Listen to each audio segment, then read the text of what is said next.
There is a lesson that has been available to every human being who has ever sat on the ground or walked barefoot through grass or watched the edge of a picnic with mild annoyance. A lesson that requires no teacher, no book, no admission fee, and no previous understanding. It has been happening at our feet for the entirety of human history, and most of us step over it without looking down. An ant is approximately 1 to 2 millimeters long. The world it moves through, a garden, a kitchen floor, the edge of a field, is, by relative measure, the equivalent of a human being crossing a continent on foot. Every crack in the pavement is a canyon. Every leaf is a landscape. Every drop of rain is a flood. And the ant crosses all of it. Every day, without complaint, without a map, without anyone telling it that the distance is too great for something its size. An ant can carry between 10 and 50 times its own body weight. To put that in human terms, it would be the equivalent of a person lifting a car, not once, as a feat, but carrying it for the length of a football field, setting it down, going back for another, and doing this repeatedly, every day, as the ordinary business of staying alive. The ant does not consider this remarkable. The ant simply considers this Tuesday. Put an obstacle in an ant's path and watch what happens. It does not stop. It does not sit with the obstacle and make a decision about whether the obstacle is worth addressing. It simply begins to solve. Left, right, up, over, under.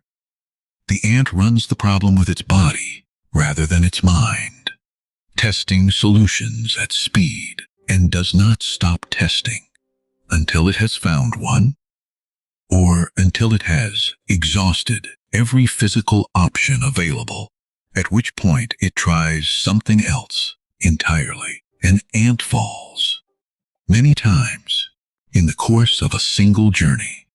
It falls off surfaces, gets knocked by wind, is displaced by obstacles it did not predict, and every time, every single time, it rights itself and continues. There is no recovery period. There is no reassessment of whether the journey is still worth taking. The fall is treated as a non-event, because for the only event is the direction it was going before it fell. An ant does not build a colony. Ants build a colony together, over time, with the specific patience of something that has never confused its own individual contribution with the whole project. Each ant carries one piece. Each piece is less than impressive on its own. What they build together, the tunnels, the chambers, the architecture of a structure that can house millions and regulate its own temperature and outlast almost everything built at the surface, is one of the most sophisticated structures in the natural world. An ant thinks in seasons. In the warmth it stores. It does not wait until winter to prepare for winter. It understands, in whatever way ants understand things, that the time of abundance is the time of preparation, and that the creatures who prepare only when the need is urgent are the creatures who do not survive the seasons that require preparation. The ant is not reactive. The ant is strategic. This is remarkable from something the size of a grain of rice. We step over ant trails without looking down. Giants. Moving through a world, the ant navigates as an epic journey, and we do not notice the lesson at our feet. But the ant does not need us to notice. The ant is not performing for an audience. The ant is working, which is, perhaps, exactly the point. The ant does not work when conditions are ideal. The ant works when conditions are what they are. Rain comes. The ant works in rain. Heat comes. The ant works in heat. The day is long. The ant works until the work is done, and then begins again the next day, because the next day's work does not disappear, because yesterday's was completed. The ant has no concept of perfect conditions. It has only the concept of the work and the direction and the next step. Disrupt an ant's trail. Scatter the other ants. Block the entrance to the colony. Watch what happens. Not one ant stops to assess whether the situation is too difficult. Not one ant makes a presentation about the disruption and why it will require time to address. Every ant simply begins immediately, doing the next available thing that moves in the direction of what needs to happen. Disruption does not change the destination.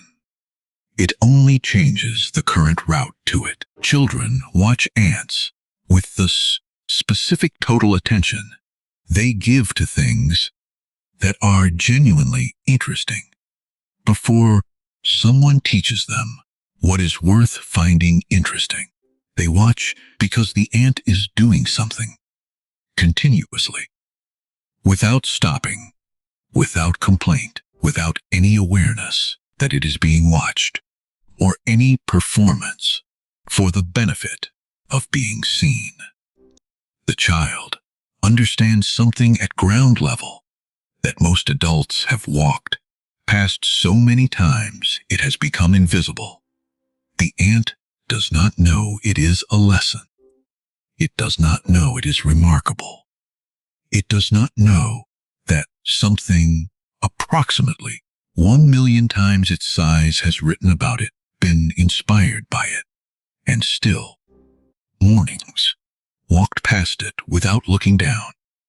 The lesson the ant carries, in its body, in its work, in its falling and rising, and obstacle solving, and season preparing, and collective building, is this: determination has no minimum size requirement, and the creatures doing the most consistent, the most patient, the most unrelenting work in the world are often the ones nobody thought to watch.